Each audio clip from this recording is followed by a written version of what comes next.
So my main purpose of this trip is to visit the US and have a general impression about the US. Excellent. Now tell me, So, was this your first time to the USA? yes, and I have an interesting finding. Yes, tell us. So in New Jersey and all those places, so they call the things that you use to keep you warm when you're sleeping. They call them blanket, not cover.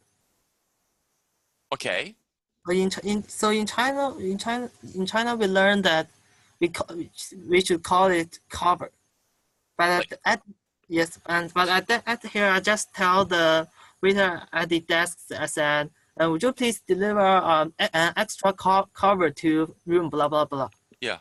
And she just like she's confused by me.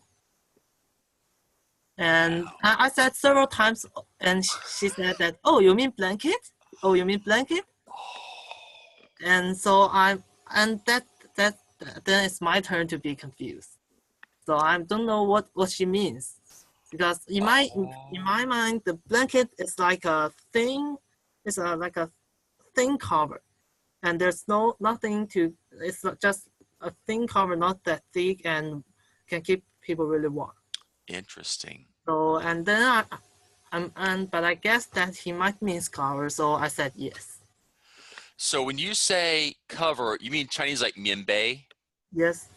Yes. Well, let's ask Ricky. Ricky, how would you say mianbei in English?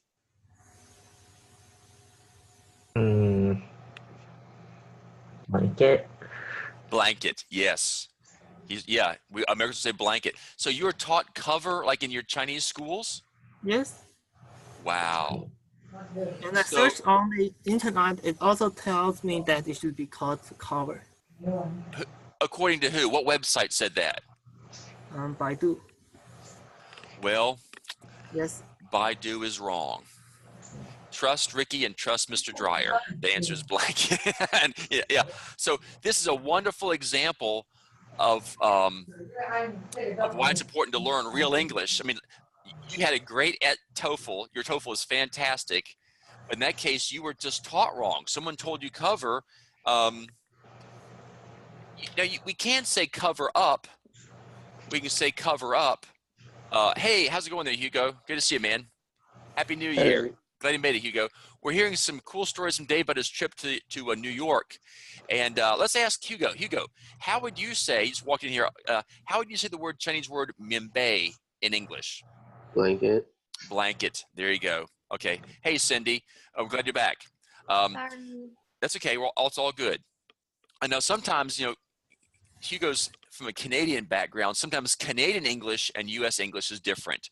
But we're saying blanket. So the point was, Cindy and Hugo, Dave was saying in China, he learned the word for mianbei was cover, and went to the hotel and said, would you please give me an extra cover? And the person didn't know what he was talking about. And then they finally said, do you mean blanket? And then Dave didn't know. And so that's what's important to learn the real English.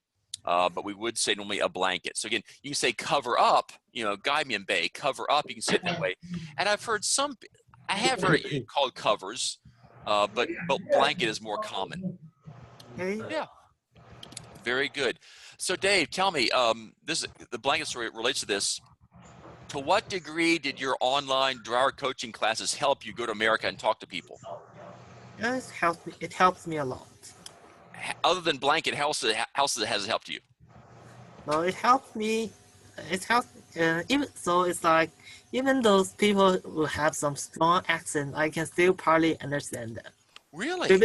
We visit a school here, and the principal of that school just talk like, "Hey, hello, guys," and so it's really unclear and with very strong accent.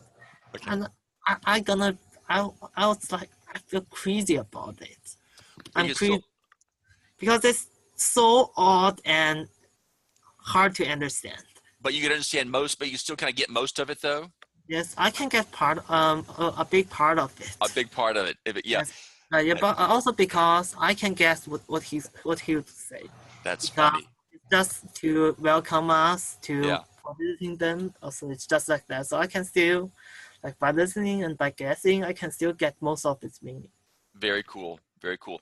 And clearly, the U.S. does have big accents, and there's a New York, New Jersey accent. Some say it's like New Jersey. I would say New Jersey. Here in the South. But I'm glad to hear that you could understand most of it, because a lot of those Chinese kids do come to the U.S. and really can't understand. I heard a terrible story from a Beijing mother this week.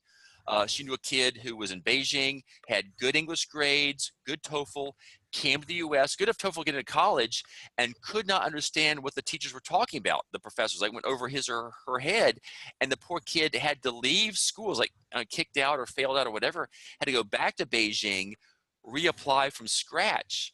And how scary is that? And so this mother, I'm so happy, she has signed her child up to get classes 6 days a week, Monday through Saturday, with our coaching. First, she wanted 7 days a week. I said, ma'am, I'm sorry, we're closed on Sunday. It's okay, Monday through Saturday. And because her son is going to come to North Carolina. And I said, hey, that's awesome, because we teachers, we're in Virginia, North Carolina. And so when he comes to North Carolina, he'll be getting more or less this kind of Southeast accent and intonation. He's getting it online. He'll hear in North Carolina when he comes in August. But yeah, New Jersey does have its own different accent. That's true. Wow. Anything else, Dave, that you thought your online classes helped you prepare for your U.S. trip? Yes, just mainly this helped me about on listening and speaking. Good. That's wonderful. And I'm going to go ahead and just kind of brag on Dave a little bit. The Bible says, don't brag about yourself, you can brag about other people. He has 108 TOEFL. That is awesome. And I told Dave, I know Chinese kids in America have lived here, going to high school, getting like 60, 70, 80. 108 is fantastic, but blanket is kind of a basic word. But normally your SAT has these higher level words, and I would have thought to teach Dave the word blanket, because it's kind of beyond this. So you never know. But just that normal conversation, daily talking is important. And I'm so glad you had that trip, because travel, in a lot of ways, travel truly is the best teacher.